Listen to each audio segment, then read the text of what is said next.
Pemirsa, senang sekali hari ini siang hari kembali menyapa Anda di Apa Kabar Indonesia Siang bersama dengan saya Sely Alexandra dan juga Rehana Mezia. Apa kabar hari ini? Baik, Sely, apa kabar hari ini? Kabar baik tentunya, tetapi hari ini di Apa Kabar Indonesia Siang tentunya kita masih akan turut berduka cita. Betul Kemudian sekali. kita akan hadirkan informasi mengenai Paus Fransiskus ya. Selain itu ada informasi apa lagi? Selain itu tentunya ada informasi menarik dan juga penting lainnya yang telah kami siapkan di Apa Kabar Indonesia Siang. Tapi sebelum itu kami ke informasi pertama dulu pemirsa. Sejumlah warga di Desa Curug Sanggereng, Kabupaten Tangerang, Banten beramai-ramai mengejar dan juga menangkap dua pelaku pencuri sepeda motor bersenjata api. Dari dua pelaku, satu pelaku nyaris tewas dihakimi warga usai sepeda motornya jatuh ke dalam saluran air.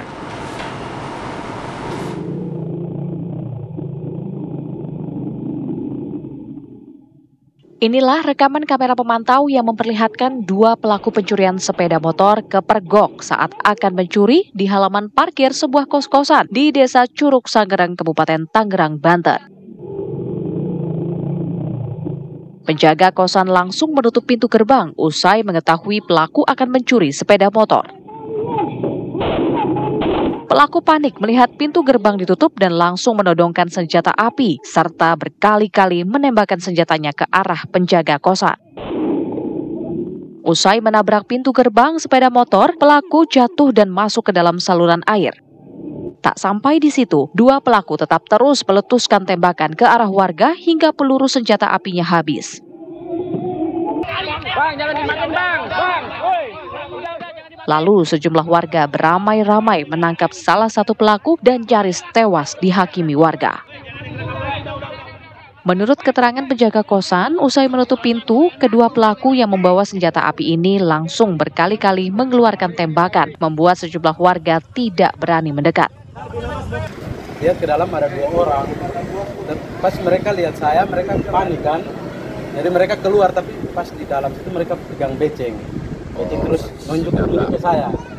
Jadi pas di situ saya langsung lari keluar, terus saya tarik pintu buat rapatin. Jadi mereka tabrak pintu di sini, terus jatuh di got situ. Jadi mereka jatuh ke got situ. Terus saya sempat lari ke dalam, terus ambil batu, terus lempar. Jadi saya lempar, mereka tembak, terus saya lari kembali ambil batu lagi lempar. Jadi yang warga di sini memang lihat, tapi posisi kan mereka pegang senjata kan, jadi nggak berani maju. Berapa bang? Mereka berdua, dua orang. Semua bawa senjata api? Semua bawa.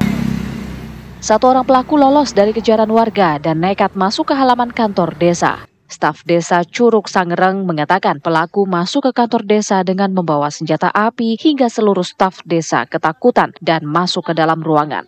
Pelaku pun membawa sepeda motor milik salah satu staf desa. Pelaku yang nyaris tewas dihakimi warga kemudian diserahkan ke polisi. Sementara satu pelaku masih dalam pengejaran dari unit reskrim Polsek Kelapa II. Dari Tangerang, Banten, Rusdi Muslim, TV One mengabarkan. Pemirsa, kita hadirkan berita yang viral di media sosial dari Batam. Di mana video saat seorang mama di Teluk Bakau Kolam, Kelurahan Batu Besar, Nongsa, Batam, Kepulauan Riau ini menghadang truk tanah tembunan hingga nyaris terkubur. Menjadi viral ini di media sosial, pemirsa. Aksi itu dilakukan warga karena menolak penggusuran. Sementara seorang pria yang merupakan pekerja pematangan lahan diduga menjadi korban pengeroyokan di lokasi.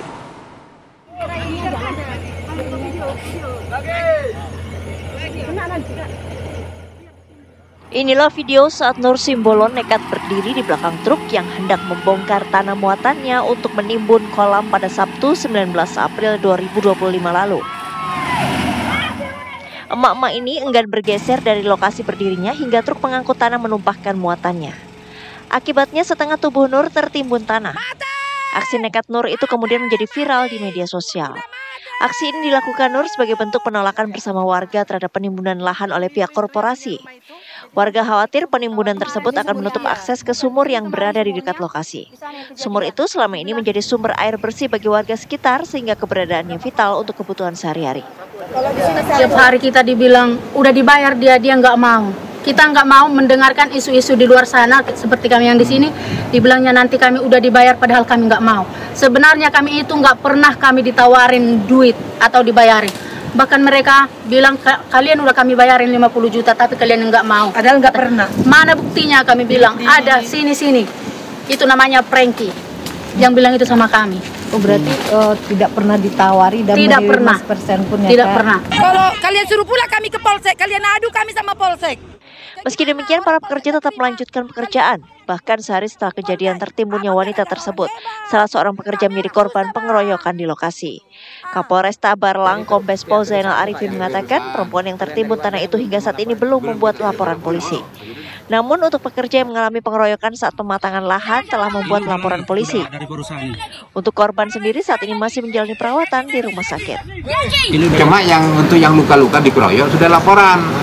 Yang sekarang dirawat di rumah sakit Sembodo Sudarsono.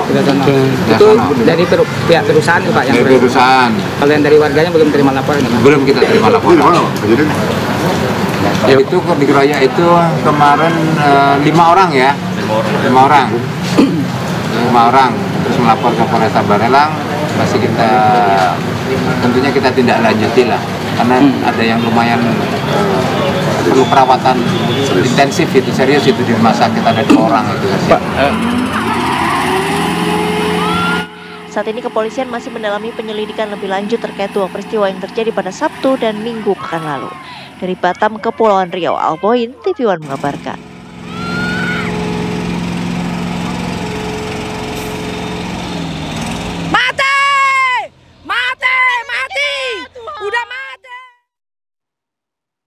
Kita hadirkan informasi lainnya untuk Anda pemirsa. Seorang WNA asal Afrika mengamuk di sebuah pusat perbelanjaan kawasan apartemen Kalibata City, Pancoran, Jakarta Selatan. Video amatir warga ini merekam detik-detik seorang WNA yang mengamuk dalam kondisi mabuk dan sempat terlibat cekcok dengan istrinya. Saat mengamuk, sejumlah barang di pusat perbelanjaan juga menjadi sasaran perusakan pelaku. Petugas keamanan apartemen dan kepolisian yang berusaha mengamankan pelaku sempat kesulitan karena pelaku menyiram dirinya dengan minyak goreng yang diambil dari pusat perbelanjaan. Saat berhasil diamankan, pelaku bahkan nekat melukai dirinya sendiri.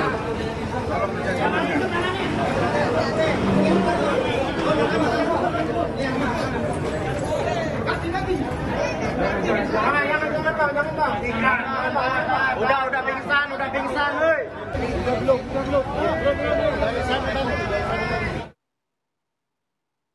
Pemirsa, kita hadirkan informasi lainnya dari Tapanuli Utara, Sumatera Utara. Di mana puluhan rumah warga di berbagai titik lokasi di Kabupaten Tapanuli Utara, Sumatera Utara, hancur dihantam ganasnya angin puting beliung pada Senin sore. Dalam rekaman video amatir, warga nampak panik berlindung ke dalam rumah. Sementara angin puting beliung yang mengganas menghancurkan satu persatu rumah warga. Berdasarkan data diperoleh dari Polres Tapanuli Utara, lokasi peristiwa itu terjadi di beberapa desa, yaitu Desa Hutauruk, Kecamatan Sipoholon, di Desa Hutagalung, Desa Parbubu, Kecamatan Tarutuk. Bupati Tapanuli Utara, Jonius Taripar Huta Barat, bersama Kapolres AKBP Ernest Sitinjak melakukan peninjauan di lokasi bencana. Bupati mengatakan selain merusak rumah, tiang listrik dan juga roboh serta pepohonan tumbang di sejumlah titik lokasi. Namun sejauh ini dilaporkan tidak ada korban jiwa. Bupati Tapanuli Utara mengatakan pemerintah daerah akan segera mengambil langkah cepat dalam penanganan darurat, termasuk menyalurkan bantuan kepada korban bencana. Selain itu, sejumlah fasilitas umum yang rusak juga akan dilakukan perbaikan.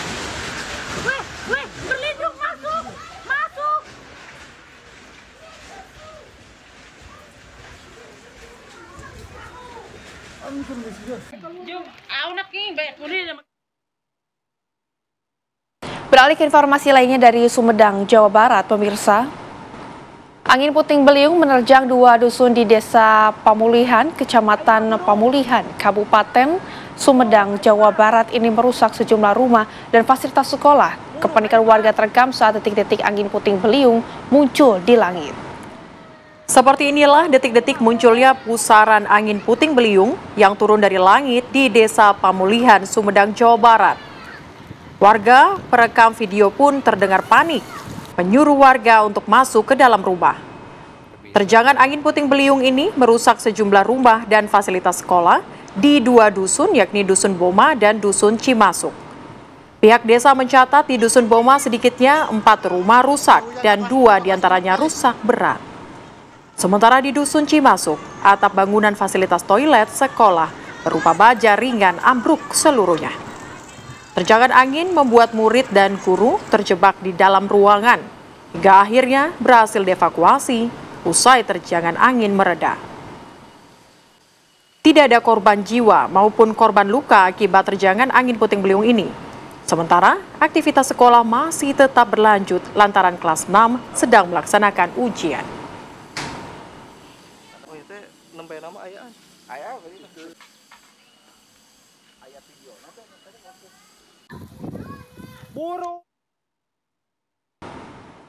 Pemirsa, dari Sumedang, Jawa Barat kita menuju ke Jambi. Di mana truk box ini mengalami kecelakaan tunggal hingga terbalik di Jalan Lintas Sumatera Tebo Jambi di kilometer 15 Desa Sungai Alai, Kabupaten Tebo Jambi. Peristiwa ini terjadi saat kendaraan truk box yang datang dari arah Bungo hendak ke Tebo tiba-tiba sulit untuk dikendalikan usai berselisih dengan kendaraan lain. Akibatnya truk box tersebut terbalik dan melintang di badan jalan serta kaca bagian depan pecah. Sementara pengemudi dan 1 penumpang mobil box dilarikan ke rumah sakit karena mengalami luka-luka. Polres Tebo bersama warga setempat langsung mengevakuasi truk agar tidak mengganggu arus lalu lintas.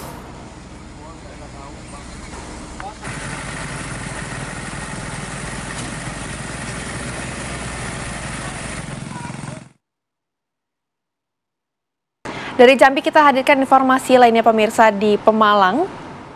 Sebuah truk tronton menabrak truk box dan 3 sepeda motor saat lampu merah di pertigaan Comal, Pemalang, Jawa Tengah. 2 orang tewas dalam kejadian ini pemirsa, sementara 2 lainnya mengalami luka-luka.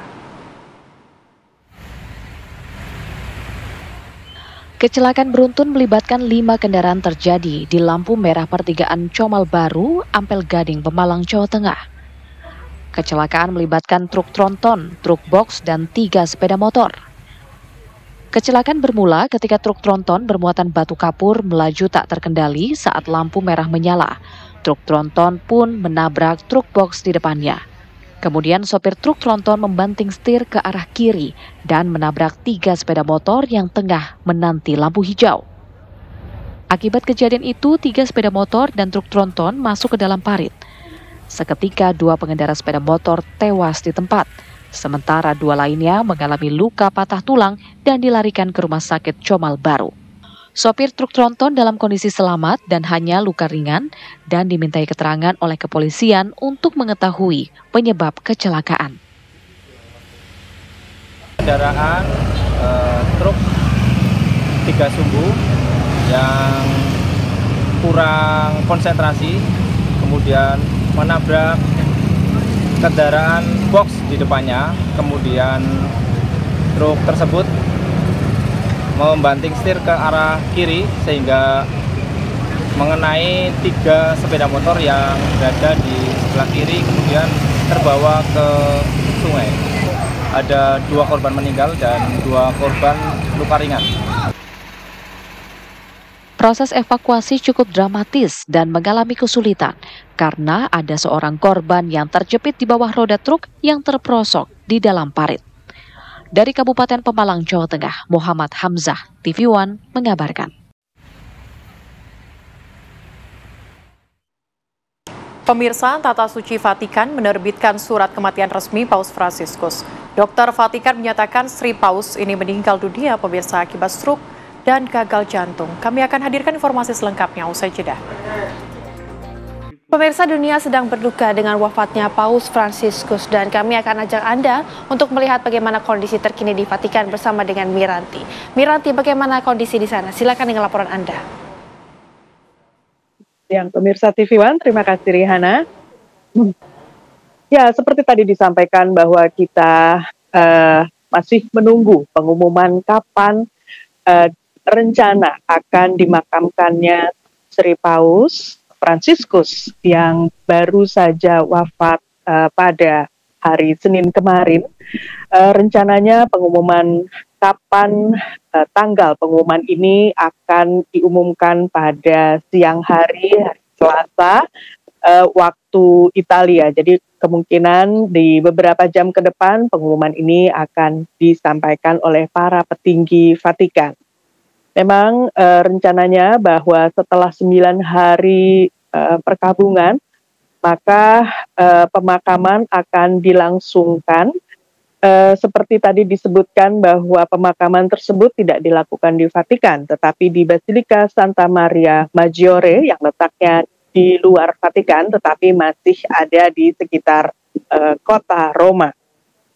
Sementara itu, suasana di Roma sendiri, Rehana, saat ini memang sudah terasa perkabungannya, karena kemarin saat saya tiba di Bandara Internasional Roma, di mana-mana ada foto Sri Paus Fransiskus, di mana penerbangan nasional Italia, yaitu Alitalia, mengucapkan terima kasih kepada Sri Paus, sehingga suasananya agak berbeda ya. Jadi ketika kita keluar dari pesawat itu, foto Sri Paus ada di mana-mana, dan ini tentu saja suasananya sangat berbeda dengan hari-hari biasanya.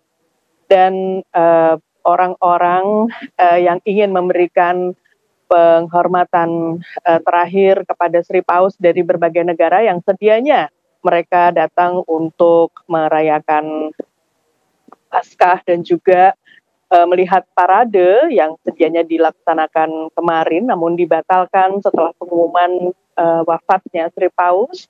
Mereka mengubah jadwal mereka yang tadinya ingin bersenang-senang, akhirnya mereka memberikan penghormatan. Sehingga pada tengah malam kemarin pun di luar di Basilika Saint Peter banyak sekali orang-orang yang datang dengan bunga dan memberikan doa di depan gereja tersebut. Dan kalau kita lihat di kota Roma sendiri sudah banyak sekali bangunan-bangunan yang menurunkan benderanya setengah tiang. Ya, kita masih menunggu pengumuman kapan dimakamkannya Paus dan prosesi apa saja yang akan dijalankan. Diperkirakan beberapa jam ke depan pengumuman itu akan diberitakan oleh para petinggi Vatikan. Rehana, silakan. Baik, terima kasih Miranti melabarkan langsung dari Vatikan. Selamat bertugas kembali. Sementara itu, pemirsa, Kedutaan Besar Vatikan membuka kesempatan bagi umat Katolik untuk menyampaikan duka cita dan doa untuk mendiang pimpinan Gereja Katolik Roma Paus Fransiskus. Rencananya Kedutaan Besar Vatikan akan membuka pemirsa 2 sesi setiap harinya mulai hari ini hingga tanggal 24 April 2025. Selama 3 hari berturut-turut, Nunsiatura Apostolik atau Kedubes Vatikan di Indonesia akan memberikan kesempatan bagi umat Katolik serta setiap orang lainnya yang ingin memberikan ungkapan duka dan doa atas meninggalnya pimpinan Gereja Katolik Roma, Paus Fransiskus. Kegiatan tersebut mulai dibuka pada hari ini hingga tanggal 24 April 2025 yang digelar menjadi 2 sesi, yaitu pada pukul 10 sampai dengan 12 dan pukul 14 sampai dengan 17 waktu Indonesia Barat. Kemudian pada tanggal 24 April pula, Duta Besar Vatikan, Monsinyur Piero Piepo, akan memimpin misa perayaan Ekaristi Arwah untuk mendiang Paus Fransiskus di Gereja Katedral Jakarta pada pukul 18.00 waktu Indonesia Barat.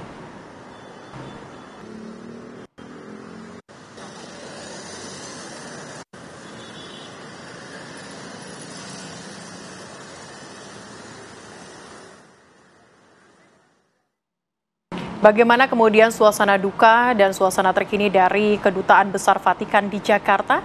Sudah ada rekan kami Prita Zega yang akan mengabarkan untuk Anda.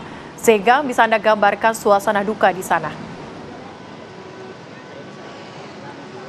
Ya, Celia dan juga pemirsa TV One, rasa duka kesedihan yang mendalam masih terasa di sini. Tepatnya saat ini kami mengabarkan langsung di depan Kedubes Vatikan untuk Indonesia, di mana terlihat di belakang kami bahwa masih banyak sekali umat Katolik yang datang di depan Kedubes Vatikan untuk Indonesia menyampaikan rasa duka cita yang mendalam, di mana mereka sudah dari pagi menantikan untuk memasuki ke dalam Kedubes Vatikan menyampaikan rasa duka mereka atas wafatnya Bapak Suci Paus Fransiskus yang seperti kita ketahui bersama wafat pada tanggal 21 April, tepatnya pada pukul 7:35 waktu Roma di usianya ke-88 tahun, tepatnya di kediamannya di Casa Santa Marta Vatikan.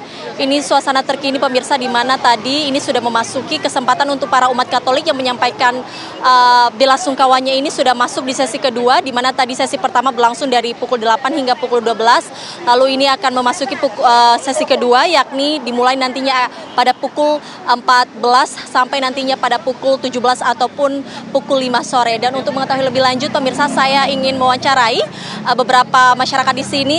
Halo Ibu, mohon maaf bisa minta waktunya sebentar. Dengan Ibu siapa? Aku Debbie. Ibu siapa? Odilia. Bu Debbie dan Ibu? Odilia. Ini sudah dari jam berapa Bu di sini? Aku jam 12-an sih. Yang pertama tadi nggak keburu masuk. Tujuannya ke sini apa sih Bu? Mau berbela sungkawa aja, terus mau berdoa sih yang pastinya kepada ya. Untuk Bu Debbie sendiri mengenang sosok seorang Paus Fransiskus ini seperti apa? Ramah sekali sih. Ya udah aku paling berkesannya itu ramah, terus terbuka, terus ya sosok bapak sekali ya kalau menurut aku. Untuk Ibu Cordelia mengenang seorang Bapak Suci Paus Fransiskus seperti apa Bu? Ya, karena saya kan dari Ordo Fransiskan sekuler, jadi benar-benar menjadi teladan ya. Apalagi teladan kami kan Santo Fransiskus Assisi, perdamaian dan kerendahan hati itu yang pasti harus diikuti. Ya. Pada saat Bapak Paus sempat datang ke Indonesia, sempat bertemu tidak Bu? Atau datang ke Jakarta juga untuk melihat Bapak Suci? Iya, kebetulan saya kan memang di Jakarta, jadi ikut ke GBK. Walaupun saya kena osteoartritis tapi terus jalan. Ya. Apa sih pesan yang paling berkesan yang pernah diajarkan ataupun disampaikan oleh Bapak Paus Fransiskus?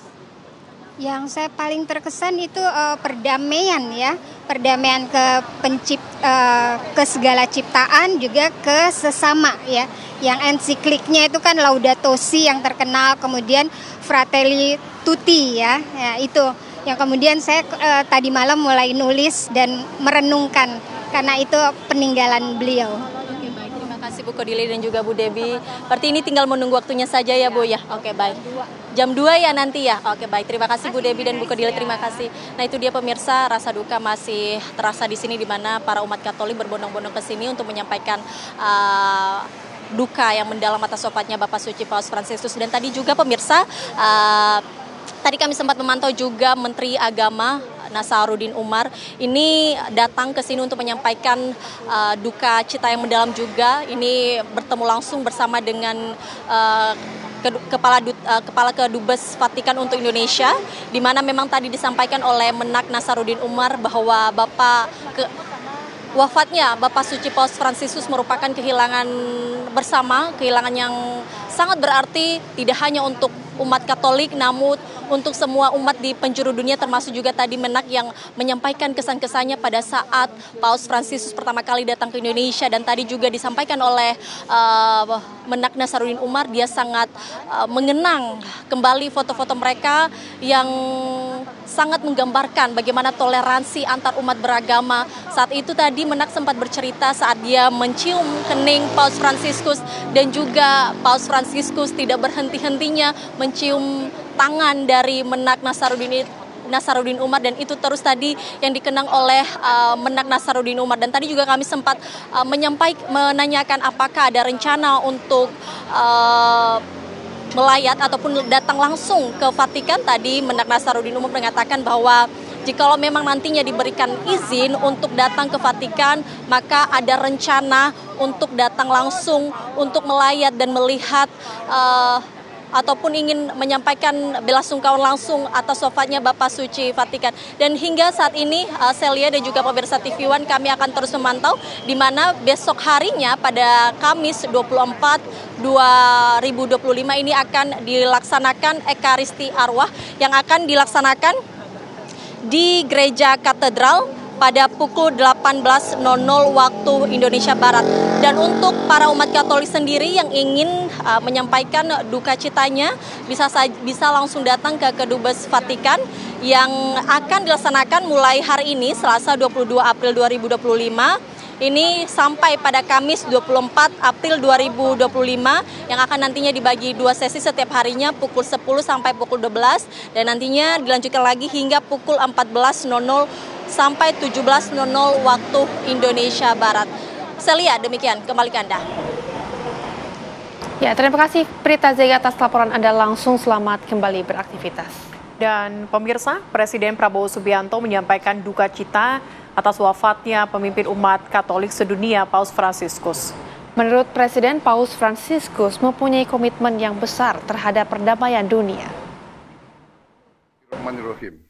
Assalamualaikum warahmatullahi wabarakatuh. Shalom, salve. Om Swastiastu. Namo Buddhaya. Salam kebajikan. Saudara-saudara sebangsa dan setanah air. Dengan rasa duka yang mendalam, saya menerima kabar mangkatnya Sri Paus Fransiskus. Dunia kembali kehilangan sosok panutan yang memiliki komitmen besar terhadap perdamaian, kemanusiaan, dan persaudaraan. Kunjungan Sri Paus Fransiskus ke Jakarta tahun lalu telah memberi kesan yang mendalam, tidak hanya di kalangan umat Katolik, namun di hati seluruh rakyat Indonesia.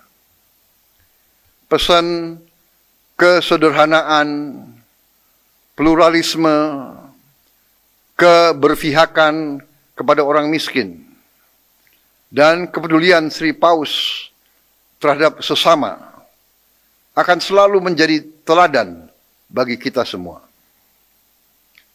Selamat jalan Sri Paus. Pesanmu untuk menjaga kemanusiaan dan perdamaian akan selalu membekas di hati kita. Wassalamualaikum warahmatullahi wabarakatuh. Shalom. Salve. Om Santi Santi Santi Om. Namo Buddhaya. Salam kebajikan. Terima kasih. Pemirsa Sejeda, apa kabar? Indonesia Siang akan kembali menemani Anda. Tetaplah bersama kami sesaat lagi. Anda masih bersama kami pemirsa di Apa Kabar Indonesia Siang. Pemirsa, kunjungan Paus Fransiskus ke Jakarta pada 3 sampai dengan 6 September 2024 merupakan peristiwa bersejarah, menandai kunjungan pertama Paus ke Indonesia dalam lebih dari 3 dekade. Selama 4 hari, Paus Fransiskus menyampaikan pesan perdamaian, toleransi, dan juga solidaritas antar umat beragama. Pemimpin tertinggi Gereja Katolik Dunia, Paus Fransiskus, tiba di Indonesia pada 3 September 2024 melalui Bandara Internasional Soekarno-Hatta, Tangerang, Banten.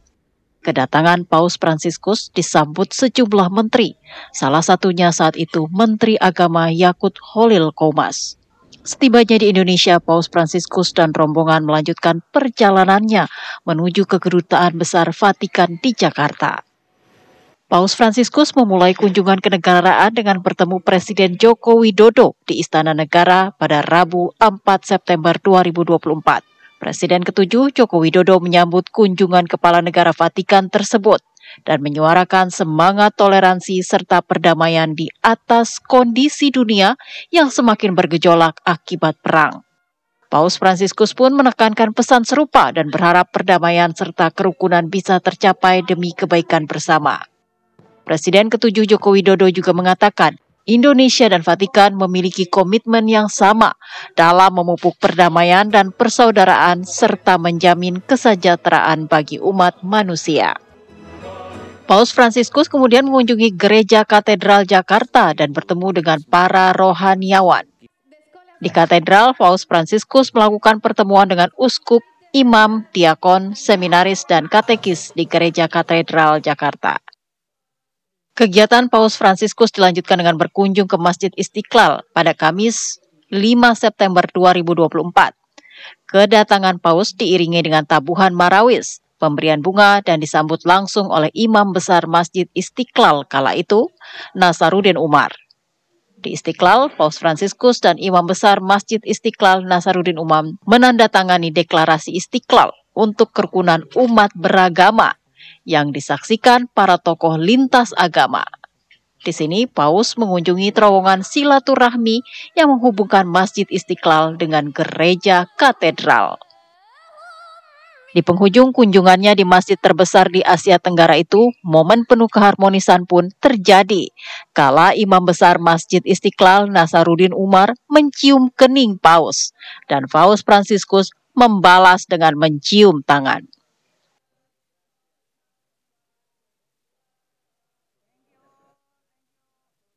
Setelah berkunjung ke Masjid Istiqlal, pemimpin umat Katolik dunia itu melanjutkan kunjungan ke kantor Konferensi Wali Gereja Indonesia, KWI, di Jakarta. Di KWI, Paus bertemu dengan penerima manfaat organisasi amal, yakni sekitar 100 anak berkebutuhan khusus dan kurang mampu. Para anak-anak terpilih tersebut juga menerima karya cinta kasih dari Paus Fransiskus. Sore harinya, Paus Fransiskus tiba di Stadion Utama Gelora Bung Karno yang langsung disambut oleh Presiden Joko Widodo beserta sejumlah pejabat negara. Kemudian, Paus naik mobil maung buatan PT Pindad yang didesain khusus melaju ke arah lokasi acara Misa Kudus. Dalam misa, Paus Fransiskus berpesan kepada umat Katolik di Indonesia untuk tidak lelah dalam membangun peradaban, perdamaian di tanah air.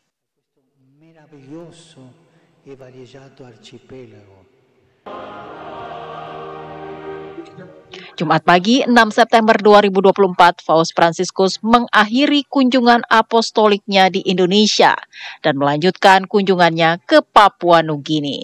Tim TV One mengabarkan. Pemirsa, masih mengenai wafatnya Paus Fransiskus, pada hari Senin kemarin meninggalkan duka yang sangat mendalam. Menteri Agama pun, pemirsa, sekaligus Imam Besar Masjid Istiqlal Profesor Nasaruddin Umar ini mengenang kedekatannya saat Paus Fransiskus berkunjung ke Indonesia di bulan September 2024 silam. Dan berikut, pemirsa, cuplikan wawancara dengan Profesor Nasaruddin Umar yang ditayangkan pada Breaking News TV One Senin malam. Iya, hari ini ada sangat menarik ya, karena tadi pagi jam 9 saya didatangi oleh utusan Paus ya, membawa undangan untuk mengundang saya dalam satu conference di Vatikan ya. Tapi pada bulan September ya, saya katakan mudah-mudahan kita bisa berjumpa lagi Paus Fransiskus ya, seperti pertemuan di Istiqlal. Iya, apalagi sekarang kan barusan keluar dari rumah sakit, sudah getting better katanya ya. Jadi siang saya mendengarkan kabar wafat. Waduh, saya sangat kaget. Banyak sekali kesan-kesan khusus yang bisa saya ceritakan dalam waktu singkat ini. Pertama, ketika baru saja datang, atau begini, rencana kedatangannya ke Istiqlal itu sudah 3 kali direncanakan. Betul. Pertama sebelum COVID, tiba-tiba COVID datang, akhirnya batal. Kemudian ada perencanaan keduanya waktu itu menjelang pemilu kada. Waduh, ini pihak Vatikan menganggap jangan sampai nanti ada pengaruhnya ke persoalan politik. Akhirnya yang ketiganya baru jadi ya. Dan persiapan-persiapan untuk menjemput beliau juga itu sangat khusus ya, karena pertama dia tidak mau menggunakan mobil mewah, mobil besar. Dicarikan mobil itu masih mewah katanya, akhirnya kita pakai mobil yang sangat harga murah ya, seperti yang dipakai pada waktu itu. Kemudian juga tidak mau menggunakan hotel mewah, hotel berbintang, maka itu dia nginapnya di Kedutaan Vatikan. Kemudian tidak ingin mendapatkan di Istiqlal juga tidak ingin menggunakan tenda yang mewah. Ya, jadi terpaksa kita pesan tenda yang menengah, tapi bukan juga yang kumuh. Kemudian makanan tidak ingin sesuatu yang sangat mewah gitu. Pokoknya hindari kemewahan. Kemudian juga hindari protokol yang berlebihan. Ya, akhirnya seperti itu yang kita lakukan di Istiqlal. Nah, begitu saya jemput, tangan saya digenggam tidak mau dilepas ya. Saya bilang gimana ya? Ini kan orang lain juga mau salaman, tapi tangan saya digenggam erat. Nah, terus kita antar ke terowongan silaturahim, satu-satunya di dunia ya istilahnya. The only one in the world, itu terowongan channel itu. Saya jelaskan dalam bahasa Indonesia, kemudian diterjemahkan ke dalam bahasa Itali. Tapi itu mengambil waktu karena 3 kali harus berucap ya. Nah, saya coba bahasa Inggris tapi nggak direspon. Akhirnya saya dibisikin dari belakang, Bapak, Paus itu pernah hidup di Timur Tengah sekian lama. Saya coba bahasa Arab, direspon.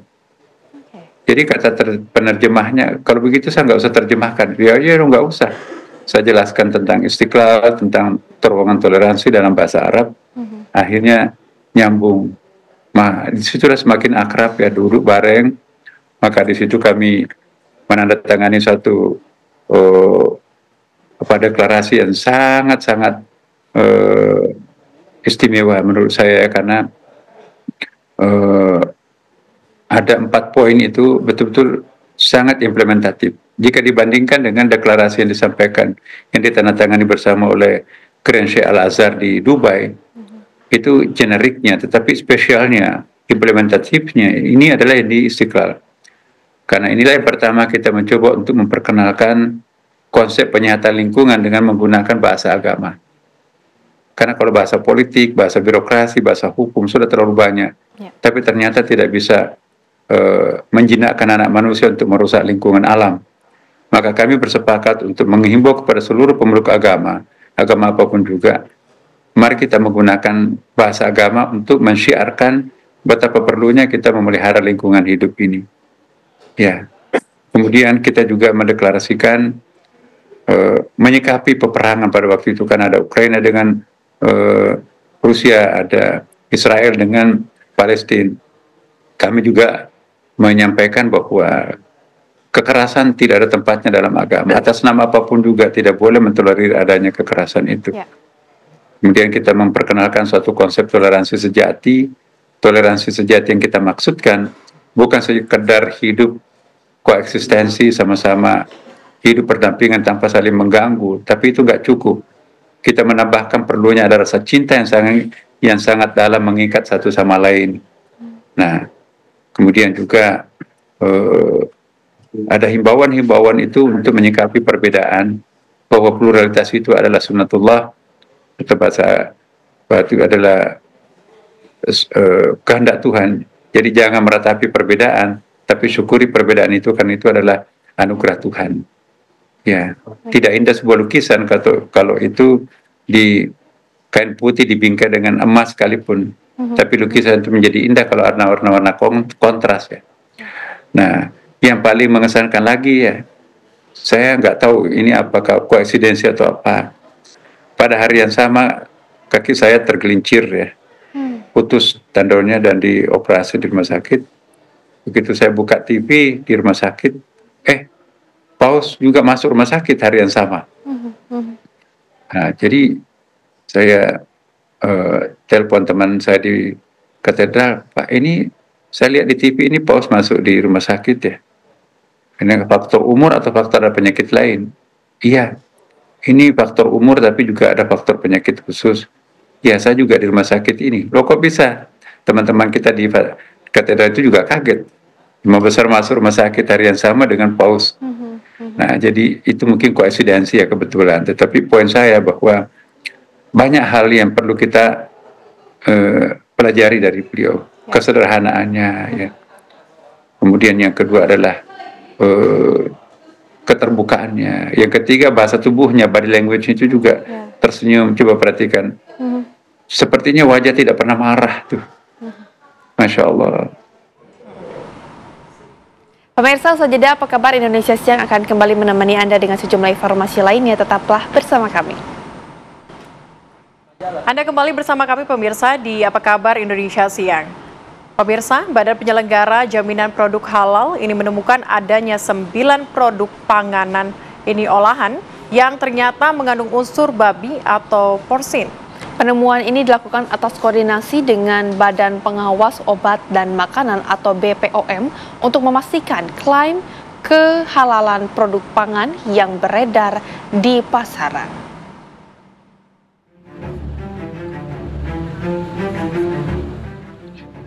Badan Penyelenggara Jaminan Produk Halal atau BPJPH bersama Badan Pengawas Obat dan Makanan BPOM mengumumkan sebanyak 9 produk pangan olahan yang mengandung unsur babi namun tidak dicantumkan dalam kemasan. 9 produk pangan olahan tersebut diketahui tidak memenuhi syarat, bahkan tidak halal setelah dilakukan pembuktian melalui rangkaian pengujian di laboratorium untuk parameter uji DNA dan peptida spesifik porsin.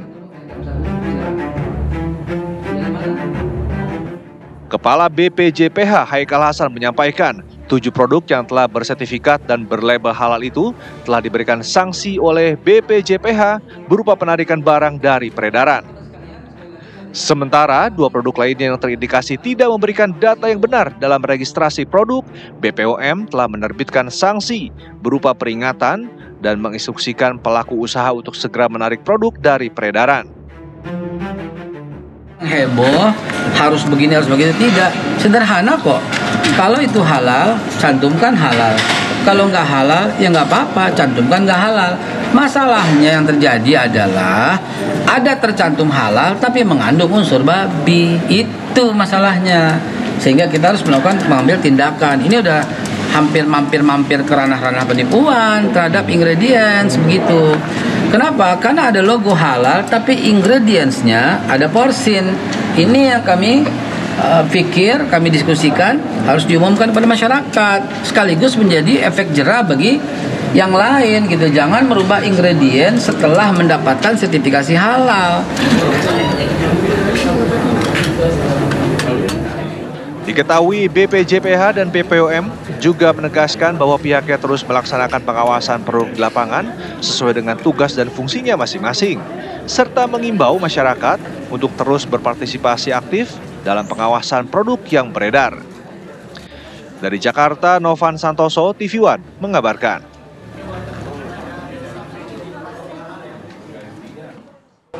Masih mengenai produk yang mengandung babi, pemirsa, BPJPH berkoordinasi dengan BPOM menemukan 9 produk pangan olahan yang mengandung unsur babi. Dari 9 produk tersebut, 7 diantaranya sudah bersertifikat halal.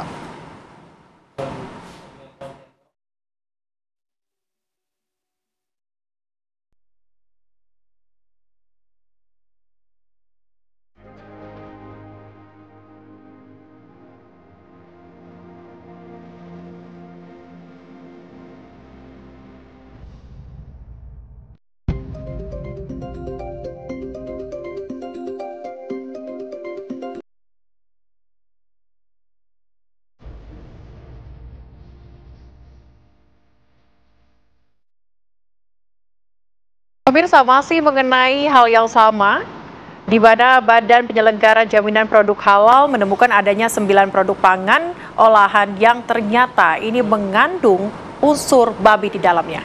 Apakah produk-produk yang tersebut masih beredar di pasaran? Dan berikut laporan langsung dari reporter Iman Fajar dan juru kamera Indra Gali untuk Anda.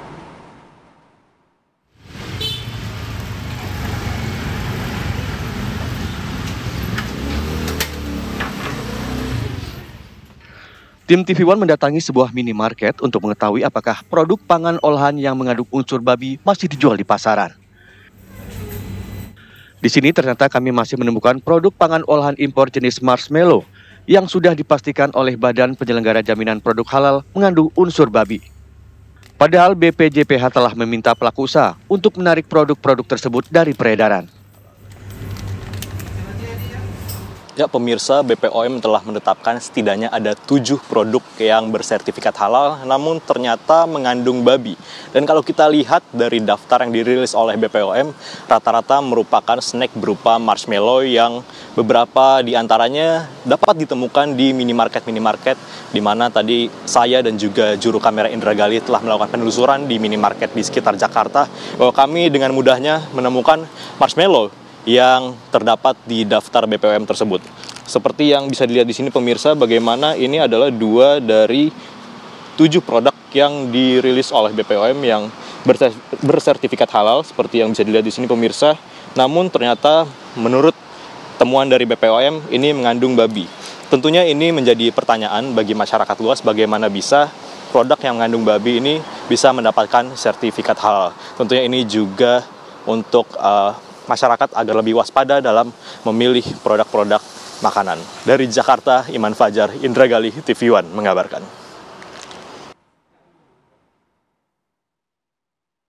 Pemirsa, kita hadirkan informasi lainnya untuk Anda di siang hari ini.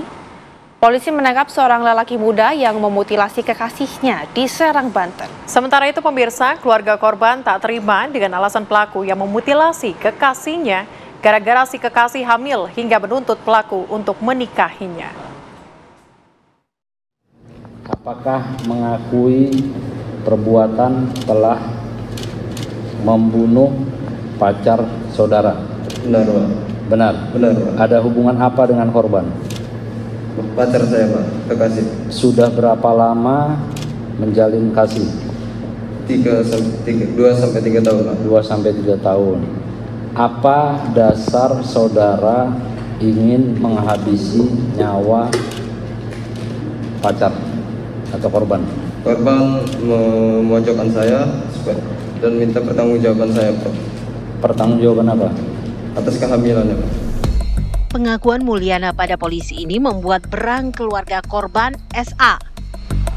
Mulyana mengakui memutilasi korban yang merupakan kekasihnya itu saat ditangkap polisi beberapa hari lalu. Keluarga korban tak bisa menerima pengakuan Mulyana yang menyebutkan SA sedang hamil dan menuntut Mulyana mempertanggungjawabkan kehamilan tersebut. Menurut keluarga, SA tak mungkin hamil di luar nikah karena menurut keluarga, SA adalah gadis salihah. Menurut saya anak baik-baik, Pak. Artinya nggak macam-macam, nggak aneh-aneh ya, Pak? Nggak aneh-aneh. Tahu persis. Cukup rajin juga orangnya katanya, Pak. Rajin. Pak, dengan keadaan seperti ini keluarga tuntutannya apa sih, Pak? Ya sesuai dengan aturan hukum yang berlaku. Mohon dihukum seadil-adilnya sesuai dengan keluarga kami ya. Selaku keluarga kami tidak terima, Pak. Mohon dihukum seberat-beratnya kalau bisa.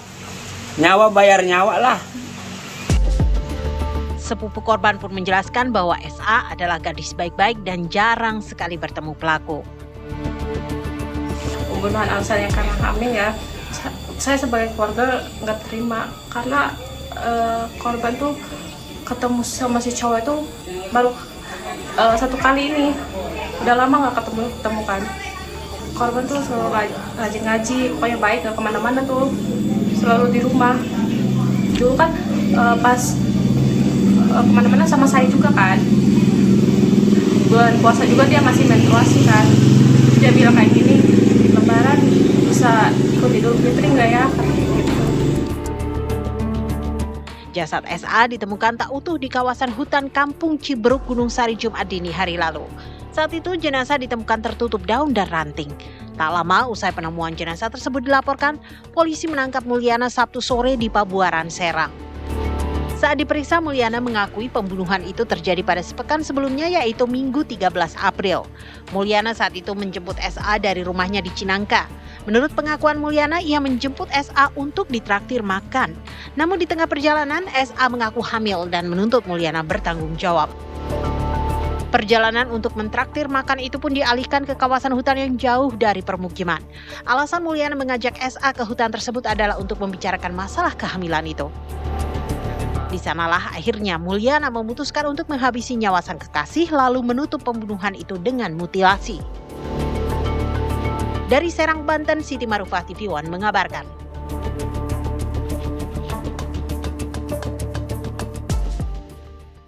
Pemirsa, seorang ibu dan anak ini tewas dalam kebakaran di Bekasi, Jawa Barat pada hari ini, di mana ayah mertua si ibu atau kakek dari si anak juga mengalami luka bakar. Kebakaran terjadi di rumah petakan di Jati Kramat, Jati Asih, Kota Bekasi, Jawa Barat pada hari Selasa pagi. Menurut keterangan penduduk sekitar, rumah yang terbakar hanya dihuni pria lansia. Naas saat kejadian menantu dan cucunya sedang berkunjung dan menginap di rumah si kakek. 4 unit mobil pemadam kebakaran merespon kejadian ini dan berhasil memadamkan api dalam kurun waktu 1 jam.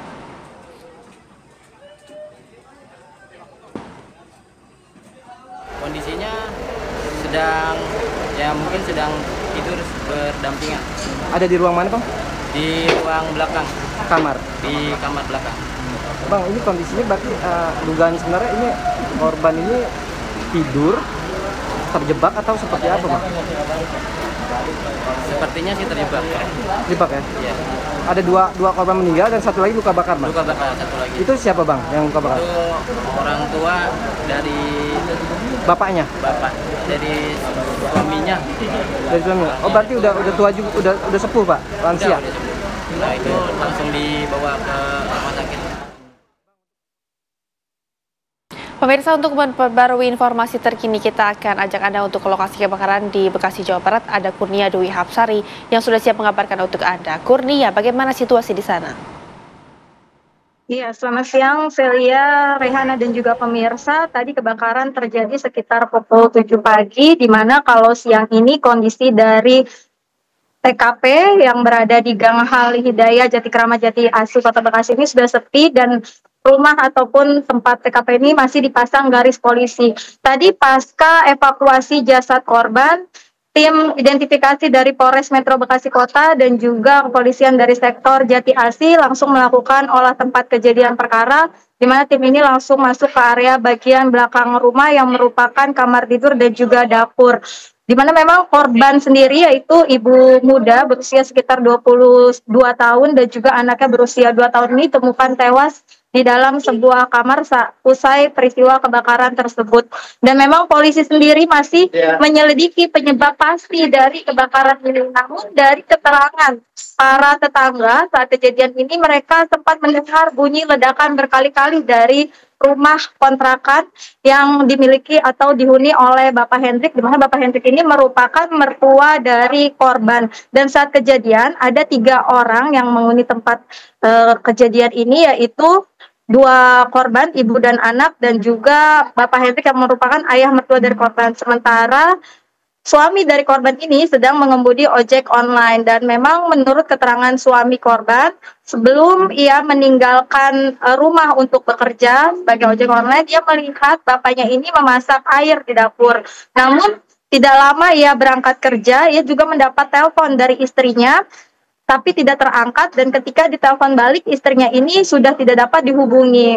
Dan ia mengetahui bahwa istri dan anaknya tewas dalam kebakaran tersebut yang waktunya tidak lama dari ia menerima telepon. Dan sampai saat ini memang jasad korban dibawa ke rumah sakit umum daerah Kota Bekasi, sementara ayah mertua dari korban ini masih mendapati perawatan di Rumah Sakit Mitra Keluarga Jati Asih. Dan rencananya jasad kedua korban ini akan dibawa ke rumah duka yang berada tidak jauh dari tempat tinggal ayah mertua ini, masih di wilayah Jati Kramat. Namun kami belum mengetahui kapan jasad keduanya ini akan dimakamkan dan di mana lokasinya. Karena memang kedua korban ini yang merupakan ibu dan anak, mereka ini tinggal di sini bukan tinggal menetap, mereka hanya sedang main dan mengingat ayah mertua dari korban ini sedang sakit, dan mereka ini menjenguk ayah mertua ini dan menginap. Namun kejadian naas terjadi pada tadi pagi. Demikian Rehana dan Celia, kembali ke Anda. Oke, terima kasih laporan langsung Kurnia Dwi Hapsari dari Bekasi, Jawa Barat. Selamat bertugas kembali. Pemirsa, usai jeda Apa Kabar Indonesia Siang akan kembali menemani Anda. Sesaat lagi tetaplah bersama kami. Anda masih bersama kami pemirsa di Apa Kabar Indonesia Siang. Pemirsa, Kementerian Pertahanan RI beserta dengan Badan Riset dan Inovasi Nasional BRIN mengadakan pertemuan bisnis industri strategis pertahanan berbasis riset dan inovasi. Acara ini menjadi wadah kolaboratif untuk memperkuat sinergi antar sektor serta mempercepat perkembangan teknologi strategis pertahanan dengan basis riset dan inovasi. Acara ini diikuti oleh perwakilan negara sahabat, akademis hingga pelaku usaha swasta yang mengusung tema Towards Indonesia 2045, Advancing Strategic Defense Technology by Research and Innovation. Acara ini juga menghadirkan sejumlah pameran inovasi teknologi pertahanan serta adanya sesi bisnis matchmaking.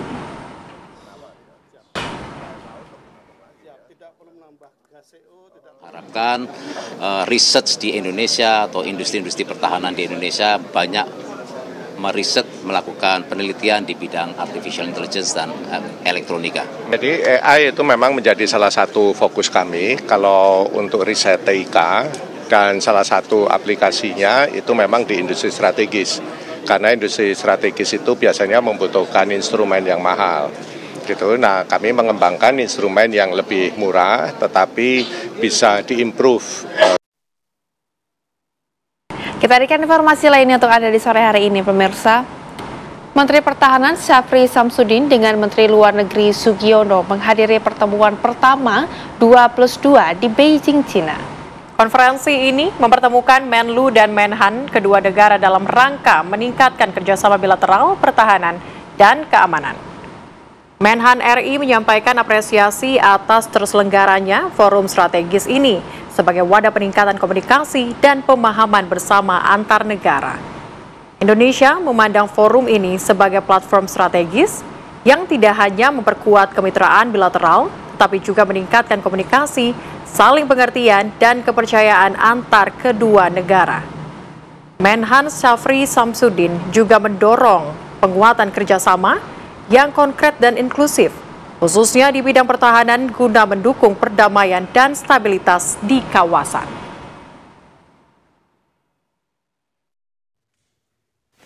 This meeting underscored the strategic value of deepening Indonesia-China cooperation in the defense sector, especially through regular high-level military exchange, joint training, practical collaboration between our armed forces, TNI and PLA, and also defense industries cooperation. Pemirsa, kami harus jeda terlebih dahulu. Usai jeda kami akan hadirkan ragam informasi lainnya untuk Anda. Tetaplah bersama kami. Pemirsa, masih bersama kami di Apa Kabar Indonesia Siang. Aparat gabungan pemerintah Kota Surabaya dan Polres Pelabuhan Tanjung Perak Surabaya melakukan penutupan secara paksa UD Santoso Sil di Komplek Pergudangan Suri Mulya Margomulyo, Surabaya.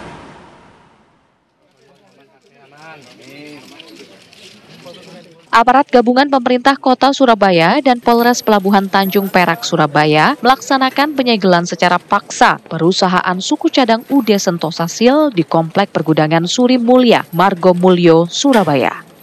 Penutupan didasari atas pelanggaran tanda daftar gudang yang belum dimiliki oleh UD Santoso Sil yang telah beroperasi lebih dari 10 tahun tersebut dan Pemkot Surabaya melarang beroperasi karena tidak berizin. Dan ternyata perusahaan ini tidak ada tanda daftar gudangnya. Sehingga hari ini kami tutup. Kami sudah berkoordinasi dengan Kementerian Perdagangan. Karena itu saya selalu katakan, ketika berusaha nang Surabaya, ojo nate nglarani wong nang Surabaya.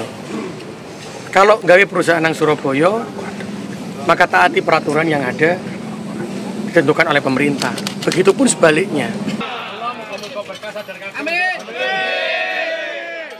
Setelah melakukan penyegelan, rencananya Wali Kota Surabaya akan memanggil Janwa Diana selaku pemilik gudang untuk mempertegas sanksi atas sejumlah pelanggaran yang dilakukan oleh UD Santoso Sil. Dari Surabaya, Zainal Azari, TV One mengabarkan. Pemirsa, kasus penahanan ijazah yang terjadi di Surabaya, Jawa Timur ini masih terus bergulir. Kali ini pemirsa, tidak hanya pemilik perusahaan yang dilaporkan ke pihak kepolisian, namun manajemen UD Santoso Sil juga turut dilaporkan ke pihak kepolisian. Didampingi kuasa hukum, ex pekerja karyawan UD Sentosa Sil, korban penahanan ijazah UD Sentosa Sil di Surabaya, melaporkan Veronica yang saat itu merupakan HRD perusahaan yang bertanggung jawab atas penerimaan ijazah pekerja. Dimas Seva Prayoga, warga Manukan, Jawa Timur, melaporkan HRD manajemen UD Sentosa Sil ke SPKT Polda Jatim. Dengan membawa sejumlah barang bukti, salah satunya adalah surat tanda terima jaminan ijazah yang diserahkan saat tes wawancara di tempat pekerjaan pada tahun 2019 yang lalu. Datangnya SPKT Polda, kita melaporkan yang bertanda tangan di dalam penerimaan ijazah dan yang menerima SKCK di perusahaan tersebut. Kita laporkan di sini atas nama Vero dan kawan-kawan, karena yang menerima ijazah dan SKCK penerimaan di situ adalah si Vero dan kawan-kawan. Karena hingga saat ini, kasus penahanan ijazah yang dilakukan oleh manajemen UD Sentosa Sil terus berlanjut. Jumlah korban penahanan ijazah ini pun terus bertambah. Sementara ijazah SMA milik Dimas, mantan pekerja UD Sentosa Sil, hingga kini masih ditahan oleh perusahaan. Dari Surabaya, Jawa Timur, Syamsul Huda, TV One mengabarkan.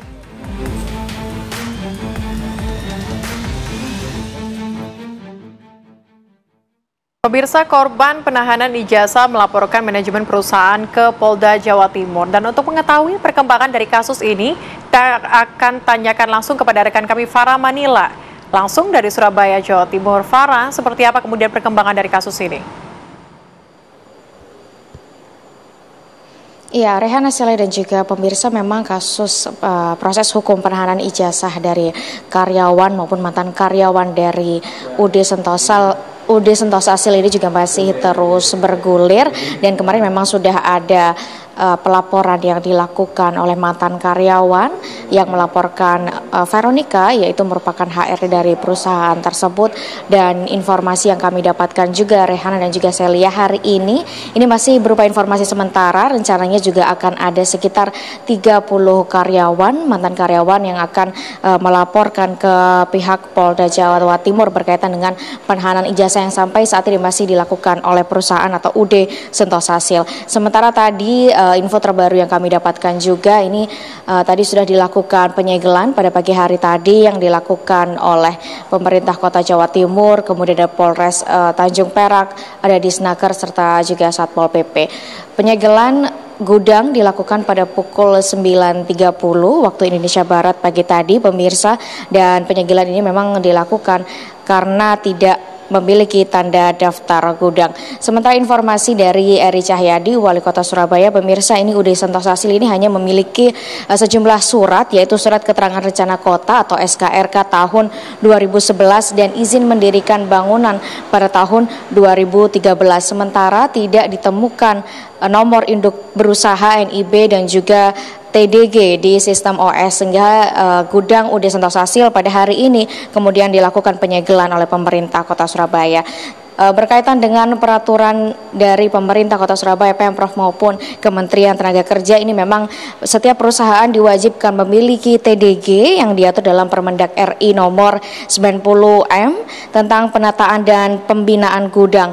Dan pada pasal 3 ayat 1, Rehana dan juga Celia, ini memang setiap pemilik gudang ini diwajibkan memiliki TDG. Kemudian pada pasal 4, penerbitan TDG ini menjadi kewenangan Kementerian Perdagangan. Kemudian pada pasal 5, Bupati atau Wali Kota ini bisa melimpahkan kewenangan tersebut kepada Kepala Dinas terkait atau Kepala PTSP. Serta pada pasal 7 ini TDG wajib diperbarui setiap 5 tahun sekali. Sementara yang ditemukan dalam pemeriksaan sejak kemarin hingga hari ini adalah tidak ditemukannya TDG atau tanda daftar gudang di UD Sentosa Sil, dan pelanggaran yang dilakukan oleh pihak UD Sentosa Sil ini yaitu melanggar pasal 3 ayat 1 dan juga pasal 7 ayat 2, sehingga pemilik gudang ini bisa atau dapat dikenai sanksi berupa penutupan gudang berupa denda sesuai dengan peraturan perundang-undangan yang berlaku. Sementara kemarin pemirsa, ini sudah ada sebanyak 10 mantan karyawan yang ijazahnya ditahan oleh Sentosa Sil ini memenuhi panggilan dari Dinas Ketenagakerjaan dan Transmigrasi Jawa Timur untuk diperiksa dan juga didata.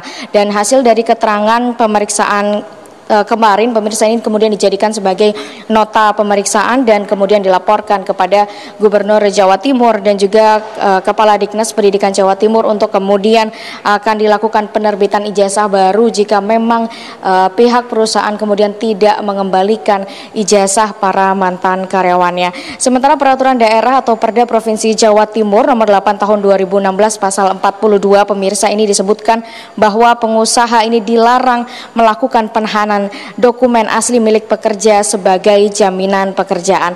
Apabila perusahaan ini melanggar aturan tersebut, maka ini akan dikenakan sanksi berupa pidana kurungan maksimal 6 bulan atau denda hingga atau maksimal 50 juta rupiah. Yang terbaru informasi juga 30 menit lagi ini akan digelar atau akan dilakukan pelaporan oleh puluhan mantan karyawan di Polda Jawa Timur. Kita masih memantau bagaimana proses pelaporan yang akan dilaksanakan nanti sore. Rehana dan juga Celia. Terima kasih Farahman Hilah atas laporan Anda langsung. Selamat kembali beraktivitas. Kami harus jeda terlebih dahulu pemirsa. Usai jeda kami masih akan hadirkan ragam informasi lainnya untuk Anda. Tetaplah bersama kami. Masih bersama kami di Apa Kabar Indonesia Siang pemirsa. Jumlah pasien korban pelecehan oknum dokter di Garut, Jawa Barat kabarnya justru semakin bertambah. Polisi pemirsa menerima aduan lewat posko daring dan tengah melakukan pengembangan. Pihak kepolisian Polres Garut akan merilis data terbaru jumlah korban serta menyampaikan hasil pemeriksaan kejiwaan tersangka pada sore ini. Saat ini MSF, tersangka dokter pelaku pelecehan terhadap para pasien ibu hamil di Garut, Jawa Barat, masih menjalani penahanan di rumah tahanan Polres Garut. Penyidik Unit Perlindungan Perempuan dan Anak dibantu pemeriksa posko pengaduan korban pelecehan oknum dokter, kabarnya menerima aduan baru dari pasien yang pernah mengalami pembuatan cabul dari pelaku.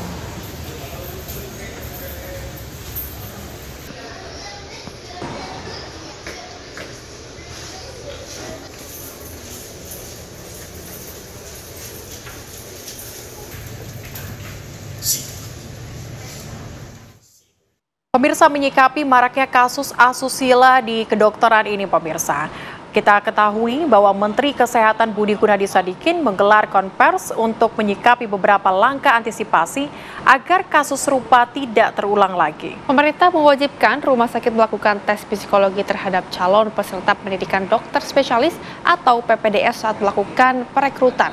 Menkes juga pemirsa meminta tes psikologi dilakukan secara berkala terhadap calon dokter spesialis. Adalah pada saat rekrutmen dari calon peserta pendidikan dokter spesialis itu diwajibkan untuk mengikuti tes psikologis, sehingga dengan demikian kita bisa mengetahui kondisi kejiwaannya dari bersangkutan untuk bisa melakukan pendidikan ini dan nantinya akan bisa melayani masyarakat dengan sebaik-baik. Saya juga minta yang kedua, agar transparansi dari proses rekrutmen ini dilakukan dengan baik, sehingga tidak ada lagi preferensi khusus yang mengakibatkan kita akan salah pilih dari peserta pendidikan dokter spesialis ini. Kami juga ingin memastikan bahwa setiap 6 bulan harus dilakukan screening psikologis, sehingga kondisi kejiwaan daripada peserta didik ini bisa kita monitor dengan rutin. Sehingga kalau ada hal-hal yang menunjukkan ada tekanan yang sangat besar di mental mereka, bisa kita identifikasi dengan lebih dini.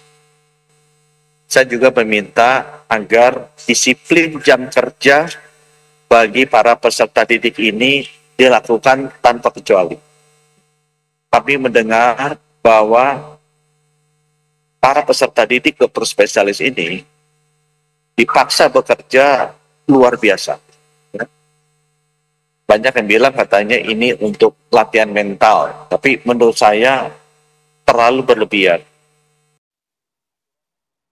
Kita berikan informasi lainnya untuk Anda pemirsa. Kementerian Hukum Jawa Barat secara resmi melantik 513 notaris baru sekaligus 12 notaris pindah wilayah yang dipimpin langsung Kepala Kantor Wilayah Kementerian Hukum Jawa Barat. Kepala Kemenkum Jawa Barat melantik 513 notaris baru sekaligus 12 notaris pindahan Ikatan Notaris Indonesia di Jalan Peta, Kota Bandung, Jawa Barat. Pentingnya bagi para notaris untuk mengemban tugas dengan penuh kehati-hatian terutama dalam pembuatan akta dan verifikasi tanda tangan serta menjaga marwah sebagai pejabat umum yang menyelenggarakan perikatan keperdataan untuk masyarakat. Karena kurang lebih tadi notaris baru 513, notaris pindahan 12. Jadi kurang lebih totalnya yang hadir hari ini 525 ya. Memang menjadi salah satu favorit tujuan para calon notaris yang sudah lulus dengan formasi yang ada. Saat ini di Jabar memiliki anggota dengan jumlah terbesar di atas 5.000, di mana jumlah secara nasional kurang lebih 25.000. Dari kita supaya secara bertahap layanan kita terus kita tingkatkan sehingga profesionalitas dan transparansi bisa berjalan dengan baik. Diharapkan kebutuhan masyarakat akan pelayanan hukum yang cepat dan tepat dapat segera terlayani dengan lebih baik. Dari Bandung, Jawa Barat, John Hendra, TV One mengabarkan.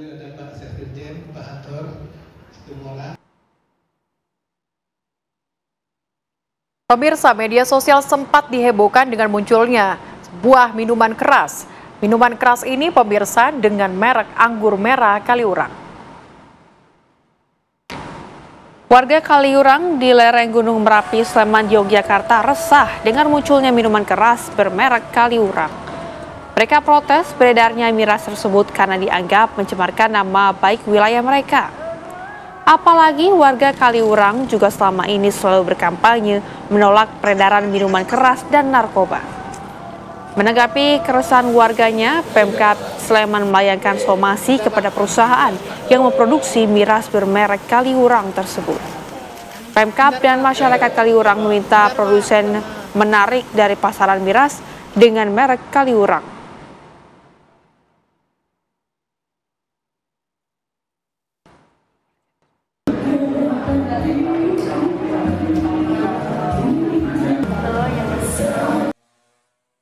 Beralih ke informasi lainnya pemirsa, dari Brebes, warga terdampak bencana tanah bergerak di Brebes, Jawa Tengah meminta segera direlokasi ke hunian tetap dan juga aman.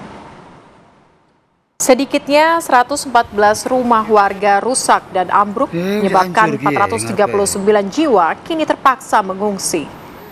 Sementara Pemkab Brebes saat ini tengah menyusuri hutan di luar desa Mendala sebagai lokasi hunian baru bagi warga terdampak bencana tanah bergerak.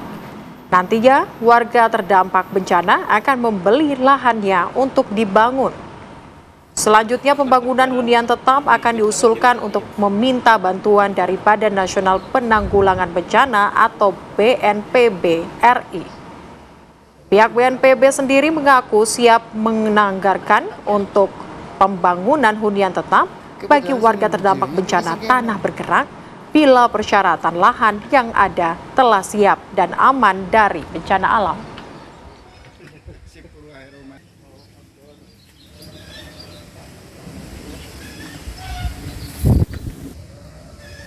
Oke, korbannya mungkin ya. Pemirsa, kita ke Curug Sanggereng, Tangerang, Banten. Di mana sejumlah warga di Desa Curug Sanggereng di Kabupaten Tangerang, Banten beramai-ramai mengejar dan menangkap dua pelaku pencuri sepeda motor bersenjata api. Dari dua pelaku, satu pelaku nyaris tewas dihakimi warga usai sepeda motor yang jatuh ke dalam saluran air.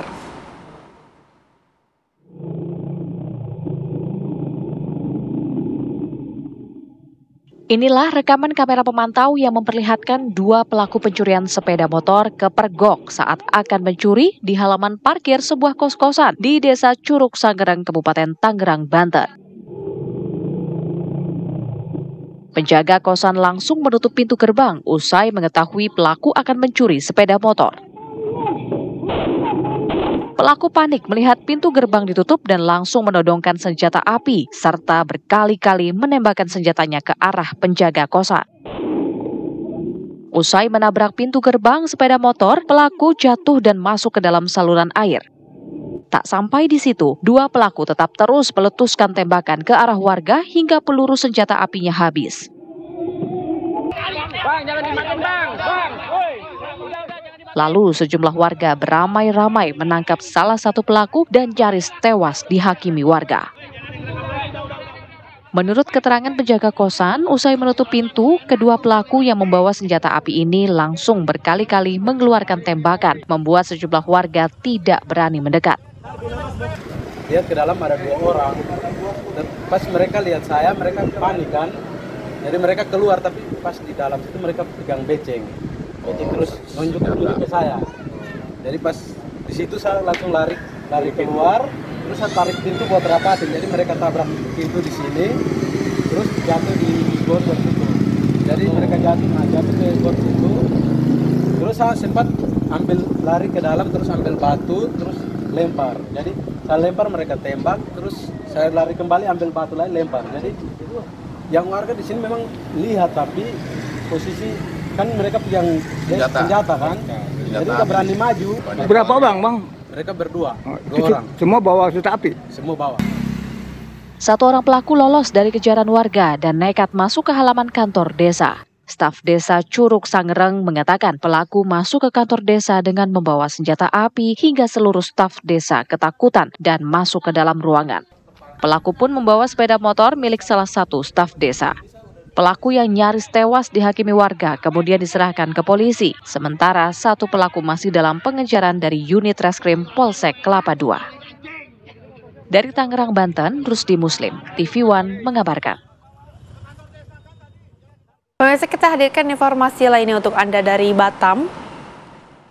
Video saat seorang emak-emak di Teluk Bakau, Kolam Kelurahan Batu Besar, Nongsa, Batam, Kepulauan Riau menghadang truk tanah timbunan hingga nyaris terkubur menjadi viral di media sosial. Aksi itu dilakukan warga karena menolak penggusuran. Sementara seorang pria yang merupakan pekerja pematangan lahan diduga menjadi korban pengeroyokan di lokasi.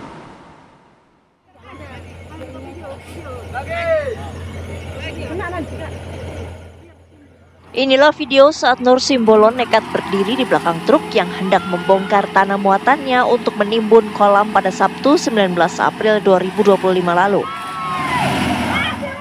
Emak-emak ini enggan bergeser dari lokasi berdirinya hingga truk pengangkut tanah menumpahkan muatannya. Akibatnya setengah tubuh Nur tertimbun tanah. Aksi nekat Nur itu kemudian menjadi viral di media sosial. Aksi ini dilakukan Nur sebagai bentuk penolakan bersama warga terhadap penimbunan lahan oleh pihak korporasi. Warga khawatir penimbunan tersebut akan menutup akses ke sumur yang berada di dekat lokasi. Sumur itu selama ini menjadi sumber air bersih bagi warga sekitar sehingga keberadaannya vital untuk kebutuhan sehari-hari. Tiap hari kita dibilang udah dibayar, dia nggak mau. Kita nggak mau mendengarkan isu-isu di luar sana seperti kami yang di sini dibilangnya nanti kami udah dibayar padahal kami nggak mau. Sebenarnya kami itu nggak pernah kami ditawarin duit atau dibayarin. Bahkan mereka bilang kalian udah kami bayarin 50 juta tapi kalian nggak mau. Padahal nggak pernah. Mana buktinya? Kami bilang ada sini. Itu namanya Frankie yang bilang itu sama kami. Oh berarti tidak pernah ditawari dan tidak pernah 5% pun ya? Tidak pernah. Kalau kalian suruh pula kami ke Polsek, kalian adu kami sama Polsek. Meski demikian, para pekerja tetap melanjutkan pekerjaan. Bahkan sehari setelah kejadian tertimbunnya wanita tersebut, salah seorang pekerja menjadi korban pengeroyokan di lokasi. Kapolresta Barlang Kombes Pol Zainal Arifin mengatakan perempuan yang tertimbun tanah itu hingga saat ini belum membuat laporan polisi. Namun untuk pekerja yang mengalami pengeroyokan saat pematangan lahan telah membuat laporan polisi. Untuk korban sendiri saat ini masih menjalani perawatan di rumah sakit. Cuma yang untuk yang luka-luka dikeroyok sudah laporan. Yang sekarang dirawat di rumah sakit Sembodo Sudarsono. Itu dari pihak perusahaan Pak yang dari perusahaan. Kalau yang dari warganya belum terima laporan? Belum kita terima laporan. Ya, itu dikeroyok itu kemarin 5 orang ya. 5 orang. 5 orang. Terus melapor ke Polresta Barelang, masih tentunya kita tindak lanjuti lah, karena ada yang lumayan perlu perawatan intensif itu, serius itu di rumah sakit, ada 2 orang itu. Saat ini kepolisian masih mendalami penyelidikan lebih lanjut terkait 2 peristiwa yang terjadi pada Sabtu dan Minggu pekan lalu. Dari Batam, Kepulauan Riau, Alboin, TV One mengabarkan.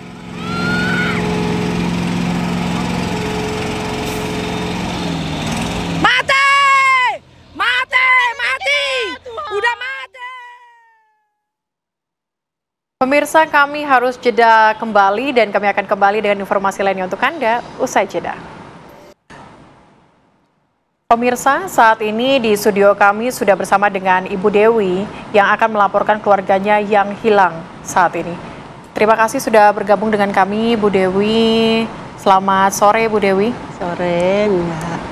Oke, ini tampaknya ada foto keluarga, begitu bisa ditampilkan mungkin di kami izin perlihatkan kepada Anda pemirsa. Ini namanya siapa Bu? Mungkin Pujianto. Pujianto. Iya. Usianya 62 tahun. Sudah hilang berapa lama Ibu? Udah mau sebulan kali ya. 1 bulan. Pujianto ini siapa Bu? Suami saya. Suami? Iya. Waktu kejadian ketika mau hilang begitu? Waktu mau hilang kan ceritanya saya kerja. Saya berangkat kerja, ternyata dia ngikutin saya pergi. Tapi dia ceritanya mau ke tempat anaknya. Cuman dia ngikutin tempat anaknya, itu dia diturunin di Veteran. Nah, dari Veteran udah disusul sama anak saya Dewi itu, dicariin sama Dewi, udah nggak ketemu. Nah, tahu dibawa kemana, katanya ngomong ada tukang ojek yang bawa. Cuman dari situ udah nggak tahu kemana itu. Oke, info Ibu tahu dibawa tukang ojek itu dari siapa? Ada fotonya, ada fotonya. Dewi. Ibu, tapi kan ini sudah 1 bulan ya? Iya. Nah, adakah laporan kepada pihak kepolisian Bu? Udah lapor, udah. Keterangannya seperti apa? Ya nggak ada keterangannya itu, jadi nggak ada kedengarannya gimana nggak ada. Belum ada keterangannya. Oke, tapi sejauh ini dari yang Ibu ketahui suami Ibu ini kondisinya seperti apa Bu? Apakah punya penyakit tertentu atau bagaimana? Penyakit sih nggak punya penyakit apa dia, nggak ada penyakit lupa, apa gitu. Cuman pikun gitu. Cuman kalau ditanya kadang-kadang nyambung gitu dia. Cuman kadang-kadang dia lupa apa gitu. Makanya waktu pas itu saya mau berangkat saya kerja, Mas jangan pergi ya, saya bilang gitu, di rumah aja. Gak usah pergi kemana-mana, ntar kamu gak bisa pulang kalau pergi, soalnya udah kejadian, udah pernah gitu. Ya katanya, kenapa saya pergi, dia ngikut pergi. Baik, Ibu mungkin bisa dijelaskan terakhir kali melihat Bapak Pujianto ini memakai baju apa, tingginya seberapa, mungkin ciri-cirinya Bu? Ini cirinya ya pas ini aja ada di ini mah. Pas perginya dia. Ini ketika pergi memakai baju ini. Iya, pakai baju itu. Baik, mungkin ini pemirsa jika melihat yang memakai baju berwarna putih begitu ya, memakai topi tadi ya. Iya, memakai topi dia itu. Celana hitam. Membawa 2 tas goodie bag berwarna hijau. Iya. Oke. Goodie bag ini isinya apa Bu? Isinya baju dia. Ini memang dibawa. Memang dia selalu bawa baju kemana dia selalu bawa baju. Tapi biasanya itu di dalam itu ada tulisan nomor HP anaknya, kakaknya yang di Kalimantan. Tapi ini nggak tahu ada apa enggak juga nggak tahu. Oke. Tetapi Ibu mungkin bisa merincikan pakaian apa saja yang dibawa. Barangkali mungkin mengganti baju Bu, atau tertinggal mungkin ya. Mungkin dia ya bisa ganti baju yang apa, ada yang kaos dia gitu. Ada yang baju apa dia gitu. Pokoknya kaos-kaos deh bajunya dia itu, nggak ada yang. Ibu tadi sempat sampaikan bahwa ini bukan kejadian pertama begitu ya Bu? Sudah pernah terjadi? Sudah pernah terjadi. Waktu itu seperti apa Bu? Cuman waktu itu dia 3 hari, waktu itu dia dari Pasar Rebo, cuman salah naik mobil dia. Naik ke Lebak Bulus, bukannya naik Agra ke Tangerang. ketemunya dia di Cengkareng, ada yang nelepon. Itu ya. Baik, Bu Ibu, kami juga ini izin untuk melampirkan nomor telepon. Saya sebutkan nomor teleponnya yang mungkin pemirsa jika Anda melihat Bapak Pujianto bisa langsung menghubungi di nomor 083 8566 95 616. Tapi Ibu, sekali lagi kami ingatkan, hati-hati akan penipuan. Kami juga tentunya akan terus membantu untuk mencari dan juga menyebarkan luas informasi ini mengenai hilangnya Pak Pujianto. Iya. Baik, kita coba ulangi kembali nomor teleponnya buat Anda pemirsa yang mungkin saja melihat dimanapun Anda berada pemirsa, dengan nomor telepon 083 856 695 616. Sekali lagi saya ulang, 083 856 695 616. Bisa menghubungi atas nama Ibu Dewi dan juga mungkin mengabarkan terkait dengan menemukan sang suami begitu ya. Tapi sekali lagi Ibu ya, ini nomor telepon ini kita sudah sebarkan di layar kaca, mungkin bisa menjadi ini juga buat Ibu agar hati-hati terhadap penipuan yang terjadi mungkin saja nanti. Tapi Ibu, ketika sebelum terjadinya, sebelum sang suami menghilang begitu, mungkin Ibu melihat mungkin ada tanda-tanda sang suami mungkin akan kumat dan sebagainya sebelum. Emang dia begitu, setiap hari juga aku minta duit nih, aku mau ke Jakarta, mau ke Kalimantan gitu. Di pikiran dia itu cuma duit, pengen duit. Karena sama kakaknya dulu itu dijanjiin dia mau dikasih duit. Baik, terima kasih Ibu sudah bergabung bersama dengan kami, dan tentunya kami juga turut mendoakan semoga Pak Pujianto ini dimanapun dan juga kapanpun ini dapat selalu sehat dan juga dapat dipertemukan kembali bersama dengan keluarga. Sehat selalu Ibu. Dan pemirsa, kita hadirkan informasi lainnya untuk Anda, di mana Mahkota Raja Keraton Subang ini Jawa Barat pemirsa, yang sudah berusia 600 tahun diarak di sepanjang jalan Keradenan hingga Cibinong, Kabupaten Bogor setelah diterima oleh Bupati Bogor.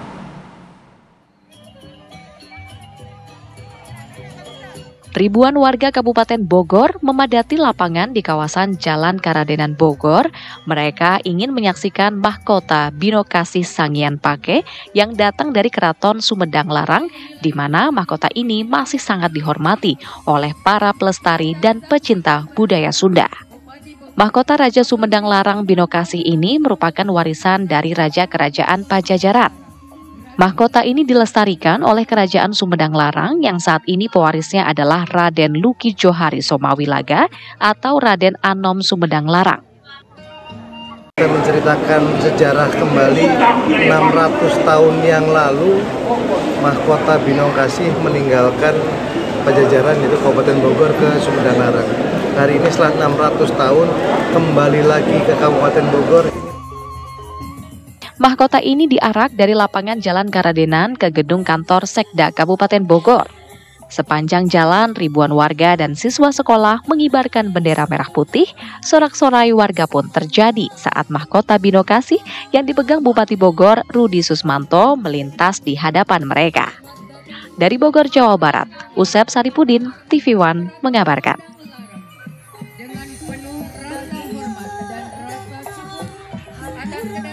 Pemirsa, kirap budaya digelar di Kelenteng Cuan, Kiong Lasem, Rembang, Jawa Tengah.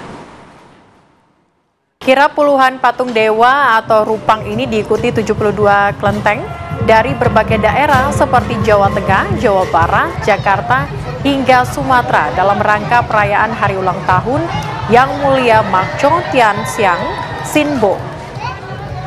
Kirap budaya dihadiri dan dibuka oleh Wakil Menteri Kebudayaan Giring Ganesa bersama dengan Bupati Rembang Harno. Acara ini menjadi istimewa karena merupakan penyelenggaraan pertama setelah vakum selama 13 tahun sejak terakhir kali diadakan pada tahun 2012 silam pada momen perayaan Cap Gomeh.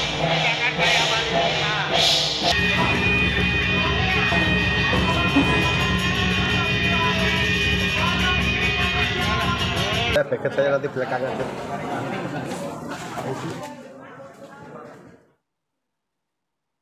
Pemirsa, kunjungan pemimpin Katolik sedunia Paus Fransiskus ke Indonesia tahun lalu tidak hanya meninggalkan kesan mendalam, tetapi juga jejak fisik yang hingga kini masih terjaga di Gedung Konferensi Wali Gereja Indonesia atau KWI. Dan berikut laporan reporter Prita Zega dan juru kamera Adin Hudaya di Gedung Konferensi Wali Gereja Indonesia.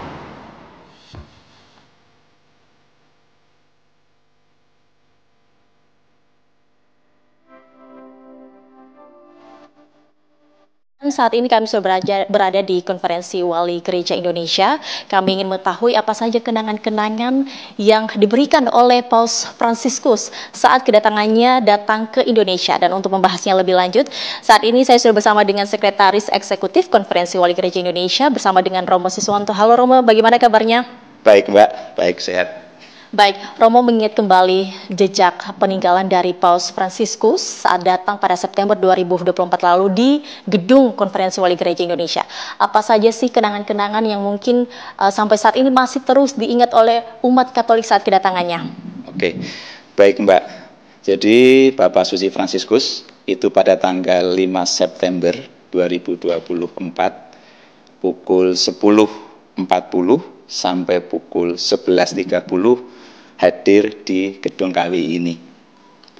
Beliau hadir itu untuk bertemu dengan saudara-saudari kita yang sakit, yang disabel, yang lansia. Dan itu memang menjadi passion atau perhatian Bapak Paus. Nah, sebagai bentuk kenangan atas peristiwa istimewa itu, kami mengabadikannya dengan cara membuat galeri seperti ini. Untuk mengenang kembali, apa sebenarnya harapan dari KWI sendiri untuk tetap menyebarkan pesan-pesan yang disampaikan oleh Paus Fransiskus Indonesia untuk umat Indonesia, untuk umat beragama di Indonesia? Ya, baik.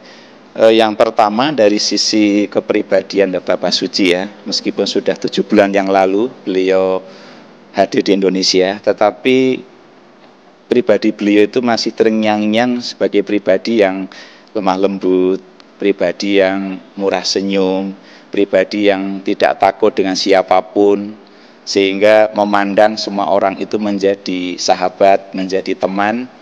Itu tampak dari cara beliau datang dengan mobil yang tanpa anti peluru, kemudian duduk di depan, di samping driver, membuka jendela, melambaikan tangan. Itu menjadi tanda bahwa beliau pribadi yang sungguh-sungguh bersahabat dengan siapa saja.